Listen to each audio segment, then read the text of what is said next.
Hello friends, आपकी तैयारी को लगातार और अनवरत जारी रखते हुए नवोदय सिस्टम पर आधारित क्वेश्चन सीरीज धौलागढ़ माता सीरीज पार्ट 44 हम करने वाले हैं। आपको पता है कि धौलागढ़ माता सीरीज है एनबीएस स्कीम के सारे टॉपिक को कवर कर रही है।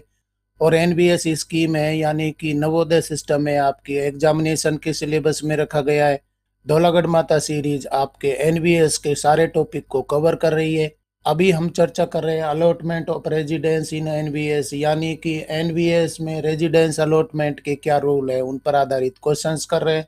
इस वीडियो में हम करेंगे अलॉटमेंट ऑफ रेजिडेंस इन जेएनबीज, ROs, headquarter, retention period of residence on maternity leave, retention period after retirement, liability of employ for residences, retirement के बाद में कितने दिनों तक क्वार्टर को रखा जा सकता है, इस पर आधारित क्वेश्चंस आज हम करने वाले हैं।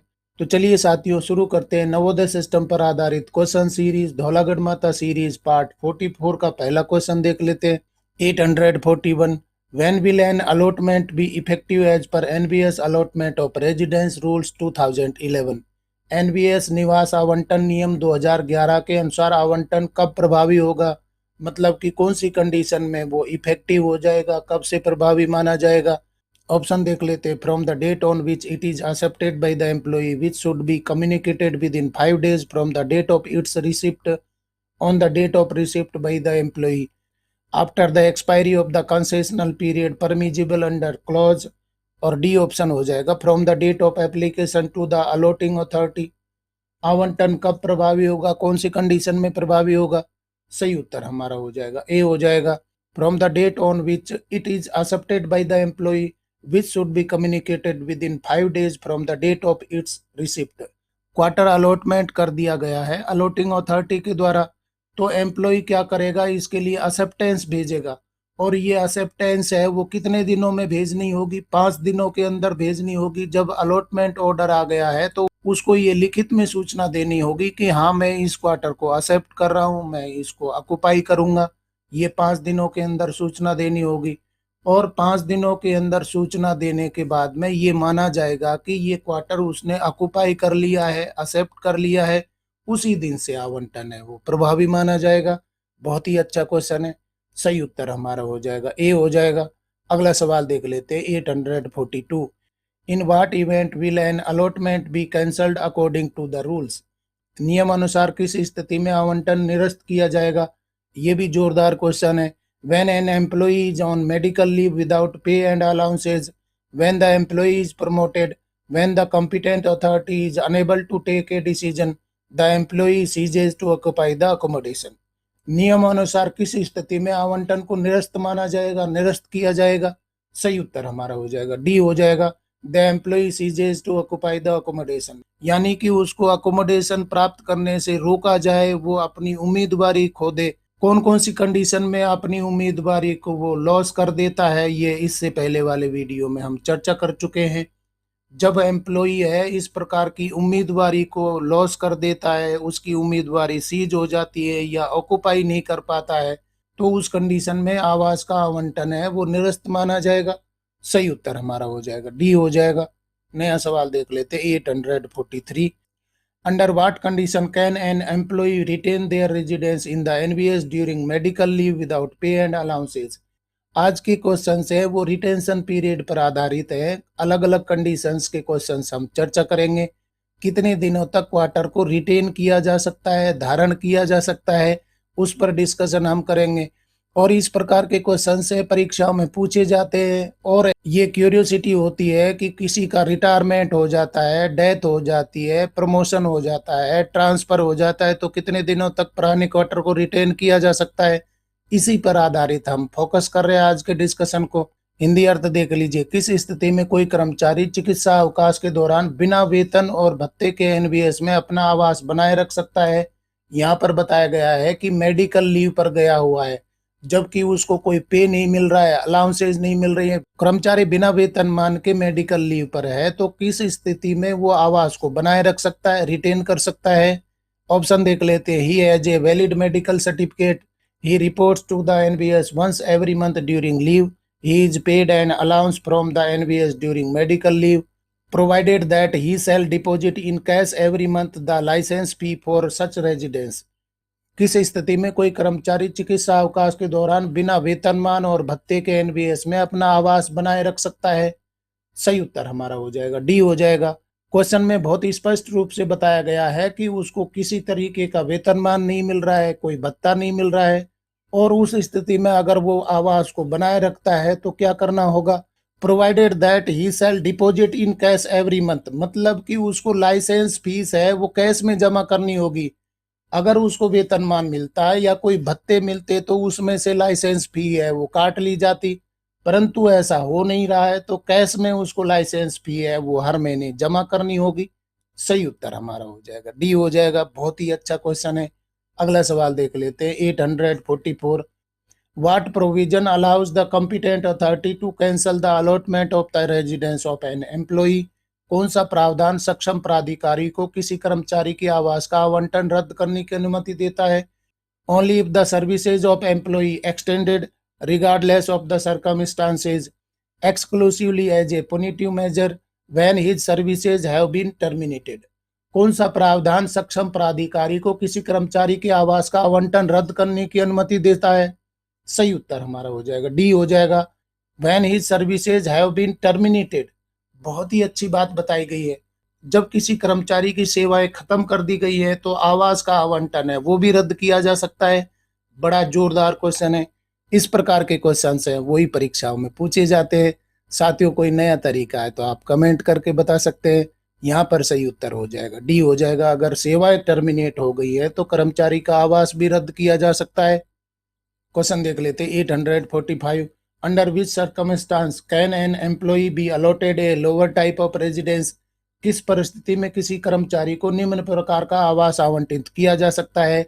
मतलब कि अभी वो हायर टाइप के क्वार्टर में रह रहा था और उसके बाद में उसको लोअर टाइप के क्वार्टर में भेजा जाएगा, तो कौन सी परिस्थिति में ऐसा किया जा सकता है? Only if no higher type of residence is available, if the residence occupied is not well maintained, if the emoluments of the re-employed officer are less than the higher type, solely based on personal preference। किस परिस्थिति में किसी कर्मचारी को निम्न प्रकार का आवास आवंटित किया जा सकता है? अभी वो हायर टाइप के क्वार्टर में रह रहा था, अब उसको लोअर टाइप में क्यों भेजना होगा? कौन सी कंडीशन में भेजा जा सकता है? सही उत्तर हमारा हो जाएगा सी हो जाएगा। If the emoluments of the reemployed officer are less than the higher type. Quarter के टाइप है वो डिपेंड करते किस पर? इमोलमेंट्स पर डिपेंड करते हैं। और जब वो पहले सर्विस में था, फुल फ्लेज सर्विस में था, तो उसके इमोलमेंट्स हैं वो ज़्यादा मिल रहे थे, तो उसको हायर टाइप का क्वार्टर मिला हुआ था। परंतु अब वो री एम्प्लॉयड हुआ है, रिटायरमेंट के बाद में उसको री एम्प्लॉयड किया गया है, तो उसका इमलमेंट्स है वो कम हो जाएगा। और इमलमेंट्स अगर कम हो जाएगा, पहले वो हायर टाइप के क्वार्टर में रह रहा था, परंतु अब किस में भेजा जाएगा? उसको लोअर टाइप में भेजा जाएगा, क्योंकि उसके इमलमेंट्स है वो बदल गए हैं। कब बदल गए? री एम्प्लॉयड होने के बाद में। सही उत्तर हमारा हो जाएगा सी हो जाएगा। If the emoluments of the reemployed officer are less than the higher type. बहुत ही लॉजिकल क्वेश्चन है। इस प्रकार के क्वेश्चन है वो तो पूछे ही पूछे जाएंगे। पहले उसको हायर टाइप का क्वार्टर मिल रहा था, अब लोअर टाइप का मिलेगा, क्योंकि री एम्प्लॉयड हुआ है तो उसके इमलमेंट्स बदल गए। और क्वार्टर है वो इमलमेंट्स के आधार पर, पे लेवल के आधार पर अलॉट किए जाते हैं। डियर फ्रेंड्स, एनवीएस स्कीम पर आधारित क्वेश्चन सीरीज चल रही है जिसको नाम दिया गया है धौलागढ़ माता सीरीज। धौलागढ़ माता सीरीज में अभी हम कर रहे हैं allotment of staff quarters. Staff quarters rules पर आधारित क्वेश्चन है। पुरानी परीक्षा में भर भर के पूछे गए थे, आगामी परीक्षा में भी पूछे जा सकते हैं। डियर फ्रेंड्स, आपको आज के क्वेश्चंस पसंद आ रहे हैं तो लाइक बटन दबाइए। आप कमेंट भी कर सकते हैं और अपने यार दोस्तों को भी बता सकते हैं। देख लेते हैं अगला सवाल 846। What if an employee on medical leave without pay fails to deposit licence fee for residence for more than 2 months? यदि बिना वेतन के चिकित्सा अवकाश पर गया कोई कर्मचारी 2 महीने से अधिक समय तक आवास के लिए लाइसेंस शुल्क जमा करने में विफल रहता है तो क्या होगा?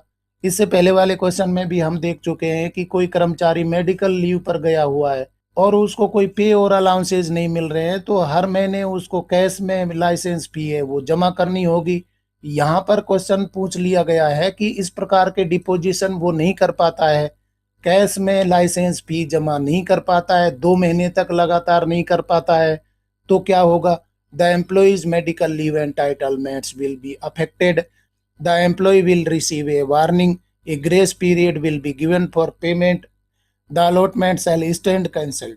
यदि बिना वेतन के चिकित्सा अवकाश पर गया कोई कर्मचारी 2 महीने से अधिक समय तक आवास के लिए लाइसेंस शुल्क जमा नहीं करता है, नकद में जमा करने में फेल होता है, तो क्या होगा? The allotment shall stand cancel, मतलब कि उसका अलॉटमेंट है वो कैंसिल हो जाएगा। उसने लाइसेंस फी हर महीने जमा करनी है, कैश में जमा करनी है, नकद में जमा करनी है, परंतु ऐसा वो 2 महीने से अधिक समय से नहीं कर रहा है, तो उसका अलॉटमेंट है वो निरस्त कर दिया जाएगा। सही उत्तर हमारा हो जाएगा डी हो जाएगा। अगला सवाल देख लेते हैं 847। When will the competent authority cancel the allotment of the residence for an employee of Navodaya Vidyalaya समिति? नवोदय विद्यालय समिति के किसी कर्मचारी का आवास आवंटन सक्षम प्राधिकारी कब रद्द करेगा? ऑप्शन देख लेते हैं। Only after an appeal process has been exhausted, when the employee is dismissed, removed, terminated from service, immediately after a promotion letter is issued, only if a replacement residence is identified. Navodaya Vidyalaya Samiti के किसी कर्मचारी का आवास आवंटन सक्षम प्राधिकारी कब रद्द कर सकता है? सही उत्तर हमारा हो जाएगा बी हो जाएगा। When the employee is dismissed, removed और टर्मिनेटेड फ्रॉम सर्विस। अगर वो बर्खास्त कर दिया जाता है, उसको अलग कर दिया जाता है, उसकी सेवाएं समाप्त कर दी जाती हैं, तो क्या किया जाएगा? उसका आवास आवंटन है वो भी रद्द किया जा सकता है। सही उत्तर हमारा हो जाएगा बी हो जाएगा। बहुत ही जोरदार क्वेश्चन है, आपको याद रखना है। अगला सवाल देख लेते हैं 848। In which of the following condition employees are permitted to retain the residence for 2 months without any additional licence fee? अच्छा क्वेश्चन आ गया, प्यारा क्वेश्चन आ गया, तार्किक है। निम्नलिखित में से किस स्थिति में कर्मचारियों को बिना किसी अतिरिक्त लाइसेंस शुल्क के 2 महीने तक आवास बनाए रखने की अनुमति है? रिटायरमेंट, रेजिग्नेशन, डिसमिसल, रिमूवल और termination of service, temporary transfer in India, transfer to a place outside the station. निम्नलिखित में से किस स्थिति में कर्मचारियों को बिना किसी अतिरिक्त लाइसेंस शुल्क के 2 महीने तक आवास बनाए रखने की अनुमति होगी? कोई भी अतिरिक्त लाइसेंस शुल्क नहीं देना होगा और 2 महीने तक आवास आप रख सकते हैं। कौन सी परिस्थिति में रख सकते हैं, किस इवेंट में रख सकते हैं? सही उत्तर हमारा हो जाएगा ए हो जाएगा। रिटायरमेंट में आपको याद रखना है कि रिटायरमेंट के 2 महीने तक आप क्वार्टर को रख सकते हैं, नॉर्मल लाइसेंस फी दे करके। बहुत अच्छी कंडीशन बताई गई है। 2 महीने तक आप नॉर्मल लाइसेंस फी दे करके और क्वार्टर को रिटेन कर सकते हैं रिटायरमेंट के बाद में भी। सही उत्तर हमारा हो जाएगा ए हो जाएगा। अगला सवाल देख लेते हैं 849। For how long can the family of an allottee retain the residence in the event of the officer's death? अधिकारी की मृत्यु की स्थिति में आवंटी का परिवार कितने समय तक आवास बरकरार रख सकता है? इस प्रकार की सिचुएशंस हैं वो आती है नवोदय में, और उन परिस्थितियों में परिवार कितने समय तक क्वार्टर को रख सकता है? 4 months, 2 months, 6 months, 3 months। अधिकारी की मृत्यु की स्थिति में आवंटी का परिवार कितने समय तक आवास को बरकरार रख सकता है, रिटेन कर सकता है? सही उत्तर हमारा हो जाएगा सी हो जाएगा। 6 months, 6 महीने तक, डेथ होने के 6 महीने तक क्वार्टर को रिटेन किया जा सकता है परिवार के द्वारा। सही उत्तर हमारा हो जाएगा सी हो जाएगा। नया सवाल देख लेते हैं 850। In which event employees can retain the residence for additional 2 months on 4 times the normal licence fee? किस स्थिति में कर्मचारी सामान्य लाइसेंस शुल्क के 4 गुना पर अतिरिक्त 2 महीने के लिए आवास बनाए रख सकते हैं? यानी कि सामान्य लाइसेंस शुल्क से 4 गुना लाइसेंस शुल्क दे करके और 2 महीने तक क्वार्टर रख सकते हैं। कौन सी परिस्थिति में रख सकते हैं? Leave preparatory to retirement, resignation, dismissal, removal और termination of service, transfer to a place outside the station, on medical education grounds after retirement. क्या उत्तर होना चाहिए? किस स्थिति में कर्मचारी सामान्य लाइसेंस शुल्क के 4 गुना पर अतिरिक्त 2 महीने के लिए आवास बनाए रख सकता है? सही उत्तर हमारा हो जाएगा डी हो जाएगा। On medical education grounds after retirement. Retirement के लिए हमने इससे पहले वाले क्वेश्चन में देखा कि 2 महीने तक आपको किसी तरीके की अतिरिक्त लाइसेंस शुल्क देने की आवश्यकता नहीं है। 2 महीने का टाइम पीरियड दिया गया है, परंतु इन 2 महीने के अलावा वो 4 गुना लाइसेंस फीस दे करके और फिर से 2 महीने के लिए क्वार्टर रखना चाहता है कर्मचारी, तो इसके लिए कंडीशंस क्या होनी चाहिए? मेडिकल ग्राउंड पे या एजुकेशन ग्राउंड पे अगले 2 महीने तक क्वार्टर रख सकते हैं, परंतु उसके लिए क्या करना होगा? उसको 4 गुना लाइसेंस फी पे करनी होगी। सही उत्तर हमारा हो जाएगा डी हो जाएगा। बहुत ही अच्छा क्वेश्चन है, लॉजिकल है। इस प्रकार के क्वेश्चन है वो तो परीक्षाओं में पूछे जाते हैं क्योंकि ये कंडीशन बेस है। डियर फ्रेंड्स, एनवीएस स्कीम पर आधारित क्वेश्चन सीरीज चल रही है जिसको नाम दिया गया है धौलागढ़ माता सीरीज। धौलागढ़ माता सीरीज पार्ट 44 आज हम कर रहे हैं, जिसमें अलॉटमेंट ऑफ रेजिडेंस रूल्स 2011 पर क्वेश्चंस हमारे चल रहे हैं। अगर आपको आज के क्वेश्चंस पसंद आ रहे हैं तो लाइक बटन दबाइए, अपने यार दोस्तों को भी आप बता सकते हैं। आप कमेंट भी करिए अगर कोई चेंज करना चाहते हैं, कोई तब्दीली करना चाहते हैं। साथ में ही आप बेल आइकन भी दबा दीजिए जिससे कि नया कोई अपडेट आए तो आपको नोटिफिकेशन मिल जाए। अगला सवाल देख लेते हैं 851। How long can an employee retain the residence if proceeding on foreign service in India. Bharat में विदेशी सेवा पर जाने पर कोई कर्मचारी कितने समय तक आवास बनाए रख सकता है। इंडिया के अंदर ही वो कोई फॉरेन सर्विस में जाता है। फॉरेन सर्विस का क्या मतलब होता है कि कोई कर्मचारी अपने पेरेंटल ऑर्गेनाइजेशन से, डिपार्टमेंट से किसी दूसरे ऑर्गेनाइजेशन डिपार्टमेंट में जाता है तो उसको फॉरेन सर्विस बोलते हैं। और इस प्रकार की फॉरेन सर्विस कहाँ पर है, इंडिया के अंदर ही किसी दूसरे डिपार्टमेंट में जा रहा है तो कितने समय तक आवास बनाए रख सकता है। 4 मंथ्स, 2 मंथ्स, 3 मंथ्स, 1 मंथ। सही उत्तर क्या हो जाएगा, बी हो जाएगा, 2 मंथ्स। अगर कर्मचारी फॉरेन सर्विस पर जा रहा है तो उसको 2 महीने तक के लिए क्वार्टर रखने की अनुमति दी जाएगी। 2 महीने तक नॉर्मल लाइसेंस फी पे करके और क्वार्टर को वो रिटेन कर सकता है। सही उत्तर हमारा हो जाएगा, बी हो जाएगा। अगला सवाल देख लेते हैं 852। For how long are employees permitted to retain the residence if proceeding on training. प्रशिक्षण पर जाने वाले कर्मचारियों को कितने समय तक आवास बनाए रखने की अनुमति है। डियर फ्रेंड्स, आप सर्विस कर रहे हैं और कंडीशंस इस प्रकार की आती है और इस पर बेस्ड क्वेश्चंस तो बनते ही बनते हैं। निश्चित रूप से आपको इस प्रकार के क्वेश्चंस परीक्षाओं में देखने को मिल सकते हैं। और जब क्वेश्चंस आपको परीक्षाओं में देखने को मिलेंगे तो इनको आप इम्पोर्टेंट भी तो कह सकते हैं। प्रशिक्षण पर जाने वाले कर्मचारियों को कितने समय तक आवास बनाए रखने की अनुमति है। 1 month with normal licence fee, maximum 180 days, 2 months from the date of relieving, the full period of training. प्रशिक्षण पर जाने वाले कर्मचारियों को कितने समय तक आवास बनाए रखने की अनुमति होगी। सही उत्तर हमारा हो जाएगा, डी हो जाएगा, the full period of training. जितने टाइम पीरियड की ट्रेनिंग है, कंप्लीट ड्यूरेशन के लिए क्वार्टर रिटेन किया जा सकता है एम्प्लॉय के द्वारा, क्योंकि ये ट्रेनिंग है वो प्रोफेशनल डेवलपमेंट के लिए होती है, गवर्नमेंट के फायदे के लिए होती है। तो कर्मचारी है ट्रेनिंग पर गया है तो जितने पीरियड की ट्रेनिंग होगी कंप्लीट आवास वो रख सकता है, रिटेन कर सकता है। बड़ा जोरदार क्वेश्चन है। सही उत्तर हमारा हो जाएगा, डी हो जाएगा। अगला सवाल देख लेते हैं 853। How long can an employee retain the residence during leave on medical grounds. इस प्रकार की सिचुएशंस, कंडीशंस हैं वो भी आती हैं।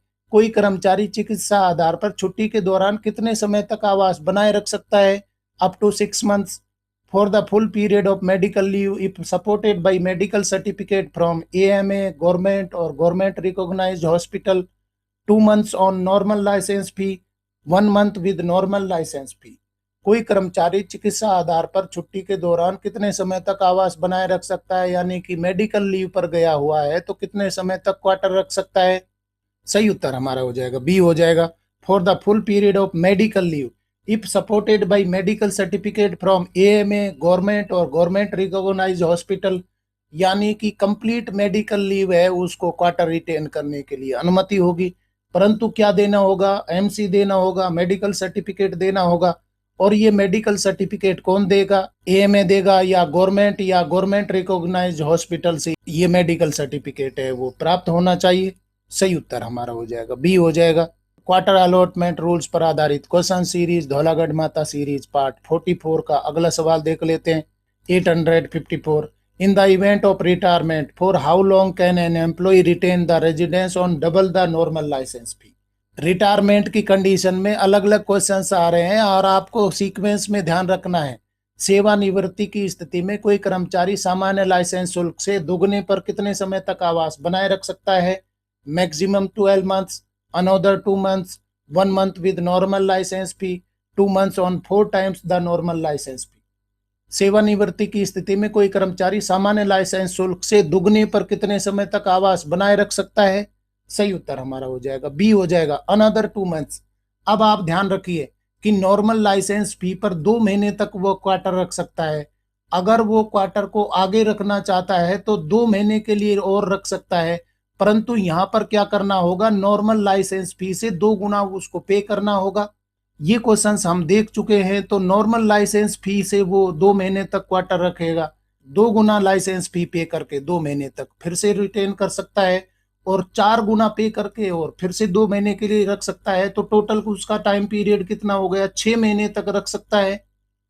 सही उत्तर हमारा हो जाएगा बी हो जाएगा। ये बात भी आपको गौर करनी है कि नॉर्मल लाइसेंस फी से 4 गुना पे करके और अगले 2 महीने के लिए क्वार्टर किस कंडीशन में रख सकता है, मेडिकल ग्राउंड में रख सकता है और एजुकेशनल ग्राउंड पे रख सकता है। यहाँ पर सही उत्तर हमारा हो जाएगा बी हो जाएगा। नया सवाल देख लेते हैं 855। How long can an employee retain the residence under leave preparatory to retirement. कोई कर्मचारी सेवानिवृत्ति की पूर्व छुट्टी के तहत कितने समय तक आवास बनाए रख सकता है। बहुत ही अच्छा क्वेश्चन है। इस प्रकार के क्वेश्चन से यारों पूछे गए थे, इसलिए मुझे बार बार बोलना पड़ रहा है, क्योंकि सिचुएशन अलग अलग है और ये कंडीशंस आपके सामने भी आई होंगी, आपको देखने को मिला होगा। For the full period of leave maximum 12 months, 2 months on normal licence fee. For the full period of leave on full pay subject to a maximum of 180 days। कोई कर्मचारी सेवानिवृत्ति की पूर्व छुट्टी यानी कि लीव प्रिपरेटरी टू रिटायरमेंट पर गया हुआ है, तो कितने दिनों तक क्वार्टर को बनाए रख सकता है। सही उत्तर हमारा हो जाएगा डी हो जाएगा। For the full period of leave on full pay subject to a maximum of 180 days, यानी कि जितने दिनों के लिए लीव प्रिपरेटरी टू रिटायरमेंट मिल रहा है। और आपको पता है कि लीव प्रिपरेटरी टू रिटायरमेंट है वो फुल पेमेंट पर मिलता है। डियर फ्रेंड्स, आप कमेंट करिए कि एलपीआर है वो मैक्सिमम कितने दिनों के लिए दी जा सकती है, ये आप कमेंट कर दीजिए। फुल पेमेंट पर अगर एलपीआर मिल रही है तो उसको पूरे टाइम पीरियड के लिए क्वार्टर रिटेन करने की कंडीशन रखी गई है, परंतु ये समय निर्धारित कर दिया है कि 6 महीने तक वो रख सकता है। एलपीआर के पीरियड में वो 6 महीने तक मैक्सिमम क्वार्टर को रिटेन कर सकता है। सही उत्तर हमारा हो जाएगा यहाँ पर डी हो जाएगा। डियर फ्रेंड्स, क्वार्टर अलॉटमेंट पर आधारित क्वेश्चंस आपको पसंद आ रहे हैं तो लाइक बटन दबाइए, अपने यार दोस्तों को भी बता सकते हैं और आप कमेंट भी करिए। देख लेते हैं अगला सवाल 856। If death of an allottee occurs how long can family members keep the residence. यदि किसी आवंटी की मृत्यु हो जाती है तो परिवार के सदस्य कब तक आवास रख सकते हैं। कंडीशन है, लॉजिकल है। इस प्रकार की घटना अगर हो जाती है तो कितने दिनों तक क्वार्टर को रिटेन किया जा सकता है फैमिली मेंबर के द्वारा। 2 months on 4 times the normal license fee, maximum 12 months, 2 months on normal license fee and another 2 months on double the normal license fee, 6 months from the date of the officer's death। यदि किसी आवंटी की मृत्यु हो जाती है तो परिवार के सदस्य कब तक आवास रख सकते हैं। सही उत्तर हमारा हो जाएगा डी हो जाएगा। 6 months from the date of the officer's death. जब डेथ हुई है उसके 6 महीने तक क्वार्टर को रखा जा सकता है, रिटेन किया जा सकता है। किसके द्वारा, परिवार के सदस्यों के द्वारा। सही उत्तर हमारा हो जाएगा डी हो जाएगा। क्वेश्चन देख लेते हैं 857। Tick the one that matches correctly. जो सही से मेल खाता है उस पर टिक करें, मतलब कि यहाँ पर कंडीशंस बताई गई हैं, सर्विस कंडीशंस या इवेंट दिए गए हैं और क्वार्टर रिटेन का टाइम दिया गया है। ए ऑप्शन में देख लेते हैं, temporary transfer in India up to 6 months, leave other than leave preparatory to retirement 4 months, transfer to a place outside the station 2 months from the date of relieving, on proceeding on foreign service in India 2 months। और E option हो जाएगा all of the above. सही से mail खाने वाला कौन सा option हो जाएगा। सही उत्तर हमारा हो जाएगा ई हो जाएगा ऑल ऑफ दी अबव। सभी इवेंट्स है वो सही मेल खा रहे हैं, सभी सही मैच है। टेम्परेरी ट्रांसफर इन इंडिया मतलब कि कोई इंडिया के अंदर टेम्परेरी ट्रांसफर हो रहा है तो उसको 6 महीने तक के लिए क्वार्टर रिटेन करने की अनुमति होगी। आपको याद रखना है, टेम्परेरी ट्रांसफर होता है तो 6 महीने तक क्वार्टर रिटेन किया जा सकता है। दूसरी कंडीशन में बताया गया लीव, लीव में भी कौन सी टाइप की लीव है, अदर देन एलपीआर। 4 months के लिए क्वार्टर को रखा जा सकता है, मतलब कि 4 महीने के लिए क्वार्टर आप रख सकते हैं। कौन सी कंडीशन में, किसी भी प्रकार की लीव में, परंतु उसमें एलपीआर नहीं होना चाहिए। एलपीआर के लिए हम कंडीशन देख चुके हैं, 6 महीने बताया गया है, तो ये भी आप याद रखिए। इसके बाद में सी में बताया गया है, transfer to a place outside the station.